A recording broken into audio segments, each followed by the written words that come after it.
Dahil madagta ang saha ng saging, Lagi po natin ibababad sa tubig. Pagkatapos nga po natin balatan ay ating pong apigaan.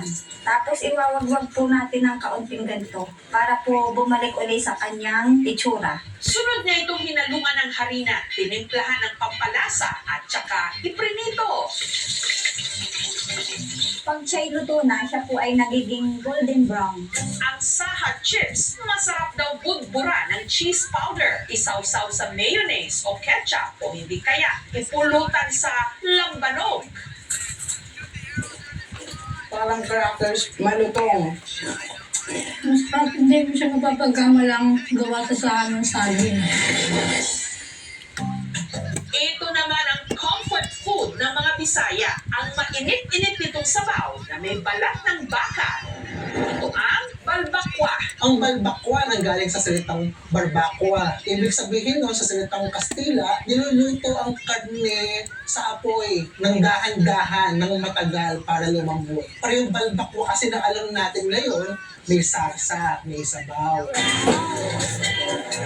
Sa kainang ito sa City of Naga, sa Cebu, ang nagpapasarap daw sa sabaw ng kanilang balbakwa, hindi lang ang pinakulo ang laman ng baka, pati na ang balat nito na siyang nagpapalapot sa sabaw. Maaga pa lang, abala na ang mga tauhan ni Yancy sa paglinis ng mahigit 100 kilos ng baka. Pinakuluan nila ito sa isang malaking kalderong may luya at asin para matanggal ang anggo at lansa. Ang haba ng pagpapakulo, nakadepende raw sa edad ng baka. 1 oras kung bata, 2 hanggang 5 oras kung matanda. Kung babae naman daw ang baka, maaaring umabot ng 3 hanggang 5 araw. Yung babae po kasi na baka, matagal talagang palambutin kasi ilang beses nang nanganak. Ang mga iginisang sahog, inihalo sa pinalambot na karne at balat ng baka. Kada serving ng balbakwa, mula 75 to 130 pesos. Mura siya. Mike also 1 to 3 times. Madugay sa sige ning kaon. Lami jud kaayo. This is 100. Kumikita na sila subscribe. 20 to 25,000 pesos kada araw pag weekdays at halos doble tuwing weekend. Dahil sa kanilang balbakwa, nakapagpundar sila ng sasakyan, nakapagpa-renovate ng bahay at nabigyan ng trabaho ang kanilang mga kababayan. Meron na po kaming pangalawang branch at ito ay nasa Cebu City. Plano pa po namin magbukas pa ng ibang branch. Ang balat ng baka ay nagtataglay ng protina na hanggat maaari huwag lalampas sa 70 grams ang pagkonsumo ng cooked red meat sa isang araw. At isa na nga ay ang balat ng baka. Pagdating naman sa sahan ng saging, maaari itong mag-cause ng pagkasakit ng tiyan, bloating, o You subscribe again. lalo na sa mga taong hindi sanay kumain. If you like the this, I will tell you the hint. Ating mga Pinoy, nanonood ang sarap. Do you like Lalaman it's a cheese hat? If you like. Ito ang pinakamasarap na mga balat sa balat ng lupa.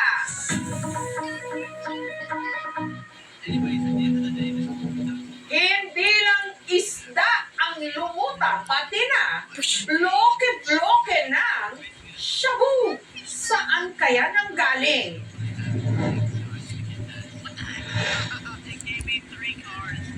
This is a hint if you comment. Ng mga mangingisda I never ay pumapalaot sa West kiss a Philippine girl. Sea, gawing bahagi ng Ilocos Sur. Na nitong mga nakaraang araw, ang nakita nila sa dagat, hindi mga isda, kundi mga palutang-lutang na karstela. Pupunta kami ng lalim. Ang sa bawat kahon o pack na kanilang nakukuha, makakatanggap sila mula I give sa you a PIDEA hint, o Philippine because Drug you do the Enforcement trick. Agency ng reward na 5,000 pesos. Ang laman kasi ng mga I was parcel, thinking of something else that is a hint. Namin nakalain na ganyan ang laman. Sinabi nila na ganyan ang tiyabok. Shabu? Kung nagtigitod ko, sir, Saan nanggaling ang mga ito? baka lang galing China. Chinese kasi po yung nakalagay ng pangalan. At bakit ang mga ito nagpapalutang-lutang lang sa dagat?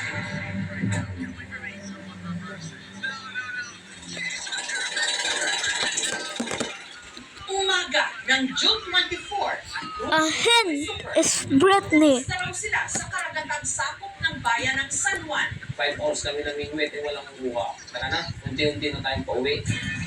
Pero habang naglalayag pa uwi, Nakita na namin yung rumulutang na yan.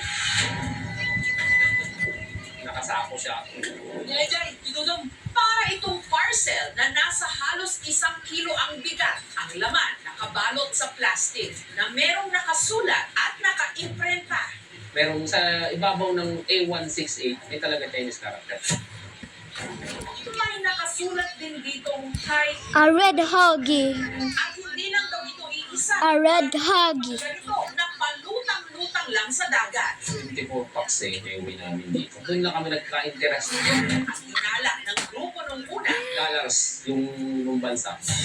Pero nung silipin nila ang laman, Nagulat kami, puti na yung lumabas. Kala talaga namin yung sabon sa CR, ang sama ng amoy, asim na di mo na maintindihan.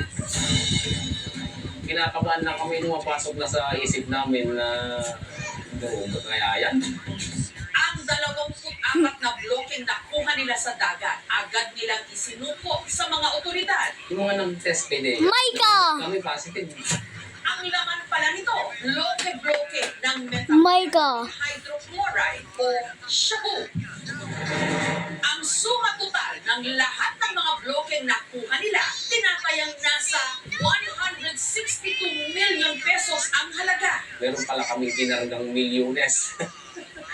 Dahil sa pag-surrender ni na Christopher sa mga nalambat nilang shabu, ang grupo nakatanggap ng pabuhay Huggy slap Elijah. 50,000 pesos para sa 24 na bloke ng shabu mula sa PIDEA na kanilang pinaghatian. Bukod pa rito ang 50,000 pesos na pabuya ng provincial government para sa bawat isa sa kanila. Kahit wala kaming huli nun, yung blessings na pinalit, sobra-sobra na. At hindi lang pala sila ang nakakita ng mga palutang-lutang na hot item. Nitong June 27, malapit sa karagatang sakop ng bayan ng Magsingal, dito pa rin sa Ilocos Sur, ang No! ng si Romel at ang kanyang pamangkin na si Ian, nakakuha ng 20 na bloke ng shabu. Kala ko po pera o pagkain, hindi na po namin binuksan. Nilagay ko po sa bangka, tapos diretso po kami ng isda. What this? Nung nakabalik na sila sa Pampang, Sumalubong po yung may iba, sabi yan, huwag mo munang galawin kahit ako. Start twerking. May imbestigahan. ang 20 na bloke ng shabu na nakuha ni na Romel, nagkakahalaga ng 137 million pesos. At nung isinuko nila ang mga ito sa otoridad, si Romel nakatanggap ng kabuang pabuya ng 100,000 pesos. Sobrang laking bagay na po yun. Plano ko rin po magpatay ng sarili kong bahay. Pero kung sina Christopher at Romel agad isinuko ang milyon-milyong pisong halaga ng shabu na kanilang nakita, ang mangingisdang si Edgardo, Daniel, Daniel, Daniel, Daniel. ng 18 na bloke ng shabu na natagpuan din niya sa dagat, tinatayang nasa 121 million pesos. Mahirap lang ako. Yung muna kong naisip talaga, itago ko at pagkatapos ibibinta ko. Elijah, Elijah, Elijah. Mayaman ako. June 26, nung nakuha niya ang bloke Elijah. ng shabu habang nangingisda sa karagatan ng Santa Maria. Ang duda ko basura lang yun. Hindi ko pinapansin. Hanggang napansin din niya ang mga naka-imprenta na Chinese characters sa balot nito. Hindi ko naman mabasa. Akala ko nga noodles yun galing sa China. At nung kanya itong binuksan, Bakit puti? Hindi naman nila. A hen is Elijah. Yung una kong naisip talaga, itago ko at pagkatapos ibibinta ko. pero napag-isip-isip daw niya. Kapag i-interview na lang ako kung saan gagaling yung mga pera ko, anong sasabihin? Nandun lang ako sa laot, naghahanap buhay.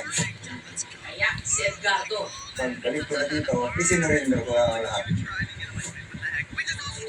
solo na Shanking onesies. 140,000 pesos. Relax na ako na naisurrender yan para wala na akong kinakatakutan. Ayon sa pinakahuli tala ng mga otoridad, may 14 na magkakasama pagkakahiwalay na insidente, may nakitang bloke ng shabu mula sa 7 bayan ng probinsya. Suma total, 91 na bloke ng shabu ang nasa kanilang pangangalaga ngayon. Ang halaga umaabot ng mahigit kalahating bilyong piso.